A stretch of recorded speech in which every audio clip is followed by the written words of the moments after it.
एक गरीब घर में जन्मा लड़का जिसने काफी समय तक पेट्रोल पंप पर भी काम किया, परंतु मन में कामयाबी के सपने देखने वाले इस लड़के ने साल 1973 में रिलायंस ग्रुप की नींव रखी, जिसका नाम था धीरूभाई अंबानी। इनके दो राजकुमार मुकेश अंबानी और अनिल अंबानी, जिन्हें बच्चा बच्चा जानता था, धीरे धीरे इन्होंने अपने दोनों बेटों को भी अपने कारोबार में शामिल कर लिया। और जब तक धीरूभाई जिंदा थे तो उनके परिवार में सब कुछ सही चल रहा था। लेकिन साल 2002 में खबर आई कि धीरूभाई अंबानी अब हमारे बीच नहीं रहे। तो इस खबर ने दोनों भाइयों की जिंदगी और भाग्य को बदल दिया। लोगों को उम्मीद थी कि दोनों भाई रिलायंस ग्रुप की बागडोर संभालेंगे, लेकिन कारोबार और व्यापार की कीमत के आगे रिश्तों का मोल छोटा पड़ गया। और दोस्तों, वैसे तो धीरूभाई अंबानी ने अपनी जिंदगी में सब कुछ ठीक किया, लेकिन उनसे एक गलती ये हो गई कि उन्होंने मरने से पहले अपने बिजनेस अंपायर को अपने बेटों के बीच नहीं बांटा। और जब साल 2002 में धीरूभाई अंबानी की मृत्यु हुई तो उस समय दोनों भाइयों की जॉइंट नेटवर्क 2.8 अरब डॉलर थी। तो वहीं यह साल 2004 में बढ़कर 6 अरब डॉलर तक पहुंच गई। लेकिन इसके साथ ही साल 2004 में ही पहली बार दोनों भाइयों के बीच विवाद भी सामने आया और कुछ समय तक कोर्ट कचहरी में एक दूसरे के खिलाफ कड़वाहट उगलने के बाद जून 2005 में मां कोकिला बहन ने बीच में आकर दोनों भाइयों का बंटवारा कर दिया। लेकिन किस भाई को कौन सी कंपनी मिलेगी, इसका फैसला साल 2006 में हुआ। इस बंटवारे में मुकेश अंबानी के पास Petrochemical Corp Limited, Reliance Petroleum, Reliance Industrial Infrastructure Limited जैसी कंपनी आई, तो वही छोटे भाई के पास नए जमाने की Reliance Power, Reliance Capital, Reliance Energy, Reliance Natural Resource जैसी कंपनी आई। यह बंटवारा कोई सामान्य बंटवारा नहीं था। यहाँ से दोनों भाइयों के बीच एक दूसरे से आगे निकलने की होड़ लग गई थी।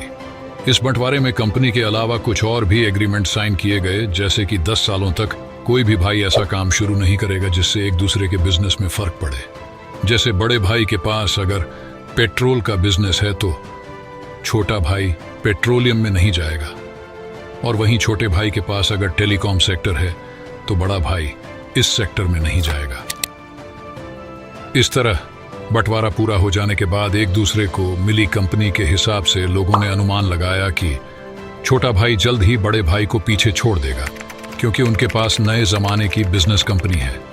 और वैसे देखा जाए तो लोगों का यह अनुमान शुरू में सही भी था, क्योंकि बंटवारा होते ही अनिल अंबानी ने इतनी तेजी से ग्रो किया कि टाइम्स फोर्ब्स की रिपोर्ट के मुताबिक अनिल अंबानी की संपत्ति में 3 गुना इजाफा हुआ, और वह इस लिस्ट में उस समय दुनिया के 6ठे सबसे अमीर व्यक्ति थे। सबको लगने लगा कि वह टेलीकॉम, पावर और इंफ्रास्ट्रक्चर के क्षेत्र में सबसे बड़े खिलाड़ी बन जाएंगे।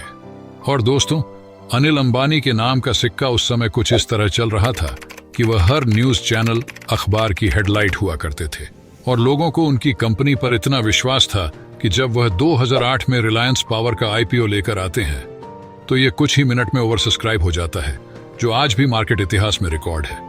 लेकिन दोस्तों, वक्त का पहिया कुछ ऐसा घूमा कि सभी हालात बदल गए।